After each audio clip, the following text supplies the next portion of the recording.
like a headline name, marquee name in Josh McDaniels. So I understand taking the swing. But you fired an interim coach that your players loved. You traded away a quarterback to bring in Jimmy Garoppolo, who it doesn't look like he was necessarily going to be all that good. So now you're the owner. You made all these moves just to fire these guys. By the way, on NFL trade deadline day, I got to know, were McDaniels and the GM, were they on calls yesterday trying to move roster pieces and then just to be told they were fired later? Like, that's a weird day to fire people. That's a weird day to fire people. But again, I don't think I can blame Josh McDaniels for a Mark Davis decision. Was he lighting it up? No, he wasn't. But you tore everything down to the studs. You were looking to rebuild it, and when it didn't get rebuilt overnight, you bailed. You just sent a message to other good NFL coaches, by the way, so you are one of the most impatient men in the entire league. Good to know. No thanks. I'm good. I'm going to stay the OC here until a better job opens up. That's the way that feels to me. You know, is Josh McDaniels going to get another head coaching job in the NFL? Probably not. No, probably not. None of them have went well. There's the Indy thing. I think he could be a head coach in college, although I think that's getting harder by the day now because they're professional athletes, essentially. And head coach, offensive coordinator and head coach are two completely different jobs. Head coaches coach coaches, not players. That's what they do. They coach coaches. It's a completely different job.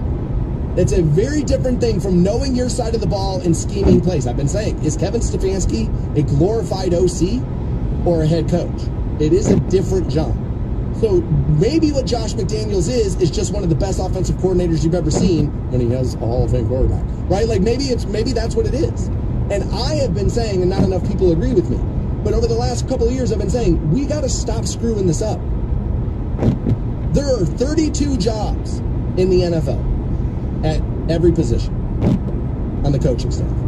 You have one of 32 jobs as an offensive or defensive coordinator in the NFL. Why is that not good enough? Now, I know human beings, what's next? I got to test myself. I got to find out. You know how many radio dudes I saw leave a good situation because they were hell-bent on proving something to somebody else? What are you, a dope? What are you giving up a great situation for? It makes no sense. And so, I don't understand this reaching out. I got to go be a head coach. Now, you've been living in the shadow of Bill Belichick up there in New England and Tom Brady. So you were looking to put a stamp out there for the McDaniels flag. Great, but you didn't do it. You didn't do it.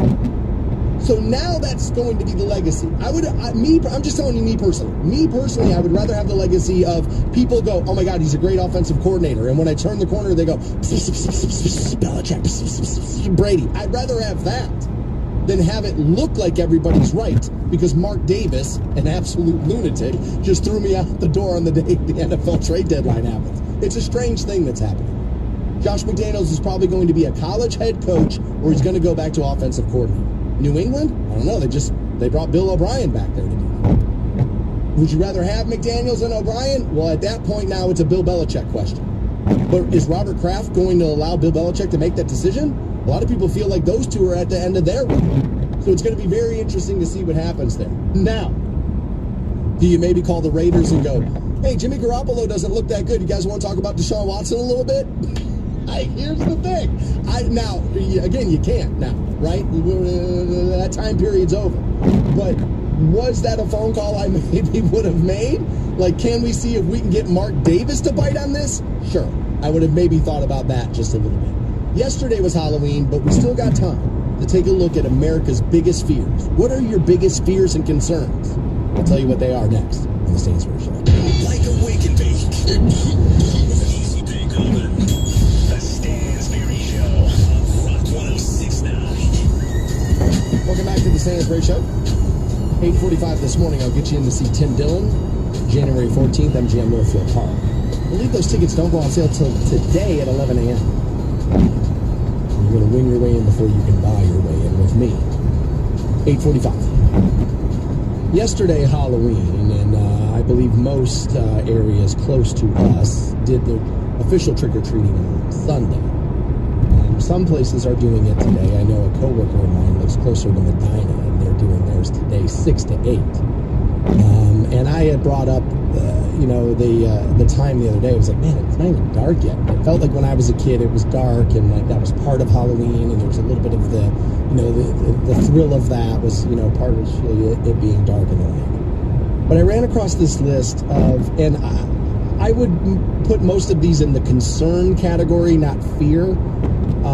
But they wanted to run down, Chapman University did, and they do this every year, America's biggest fears and concerns. It is listed that way. So I should tell you that, because I do believe most of these are concerns versus like things that are going to make you jump out of your seat afraid, right?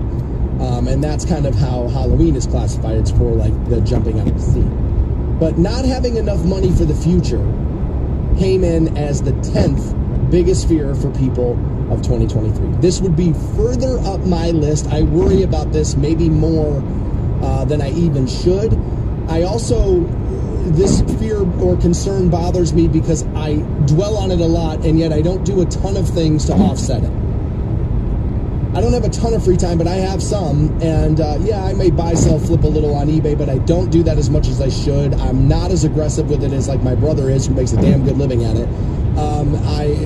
I should be, for as concerned as I am about that, instead of rolling over and going, another episode of Parks and Rec, so I forget about it. Like, I should probably, put something into action there so I could take that fear or concern off my plate. But that came in as the bottom of the barrel this year, is not having enough money for the future. I was surprised by that. I thought it was going to be way up further on that list. Cyber terrorism was next. Biological warfare, right next to that one there. I would imagine cyber terrorism, if we spent more time thinking about it, we would be more fearful or concerned about it, right? I'm willing to bet I'm going to say this and repeat myself a couple of times in this conversation, that a lot of these are going to come down to how often does the thought process go through your mind about it. Because if you don't think about it, or if you've never thought about it, you're probably not going to be fearful or concerned about it. The more you hear about something, the more likely you are to be concerned about it. Pollution of drinking water was a concern for people. Yeah, I mean, it should be, right? Like, that whole thing that happened with Flint, Michigan, like, and we all just think it's like, well, that was Michigan, it's kind of what happened. It's like, well, I mean, that could happen anywhere, and is probably happening multiple places, I would imagine, right? And that would be a huge problem for society if the drinking water supply was contaminated, and we had to go down that route. Now, why some people aren't going to be concerned about it is I'm willing to bet you're drinking more bottled water, and you never even think about water coming out of the tap, right? But you're going to brush your teeth with it, right? There would be that, then that's going to be an issue. I guess maybe I'm giving people too much credit for brushing their teeth. I'd like to think most people listening to me every day at least, get the chompers brushed a couple of times there, right? I'd like to believe that. People I love dying was just middle of the pack.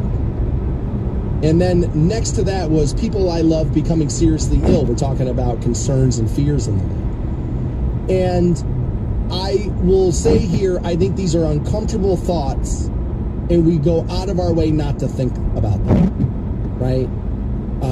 It's uncomfortable to think about somebody you love getting cancer and having to deal with it.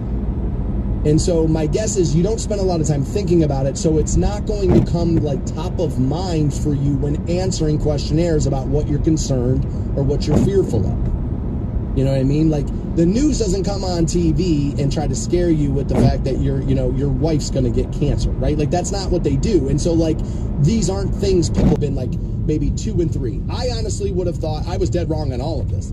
I would have thought not having enough money for the future would have been the top of the pile. Because, again, we talk about money so much now. Oh, my God, the interest it is, and the elites have all the money and we don't, and all that. Like, it's such a big topic of conversation all the time that I thought it would have just had it front of mind for people, and that would have been a very common answer. It really wasn't. The U.S. becoming involved in another world war was like about 4th down on the list of biggest fears.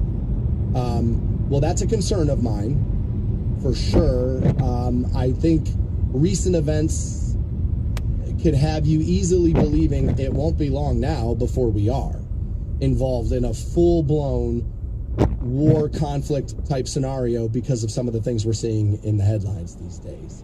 And what we're not seeing in the news maybe so much, which is I'm surprised we're not seeing a stronger push to talk about the rise of anti-Semitism in this country, because look around, it's literally everywhere, and not that many people are talking about what a danger that is, and I'm surprised by that. I'm not looking to accuse anybody. I'm not like nod, wink, wink, kind of taking the, the argument out from somebody's other knees. I know I do that sometimes with some stuff, but like that's not what that is. I am just shocked by that. But the U.S. becoming involved in another world war, I think, is a legitimate concern. You know what I mean? I don't think you got to go board up your windows tomorrow, but it being on your thoughts, it being like, what do I do if this should happen? Probably not crazy to start thinking that way. Again, I do believe this next one is a byproduct of the news. Russia using a nuclear weapon.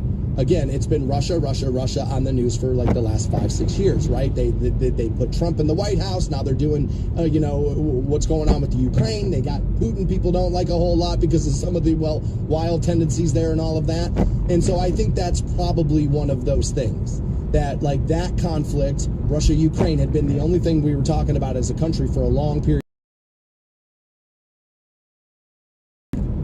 Not that it's not a concern. I'm not telling people, oh, get over it, you lunatic. That's not what's happening. But I do believe the more we hear about things, the more we see it, the further or the stronger that will be in our minds for that, right? Now, this one I found strange. It's the number 2 fear and concern.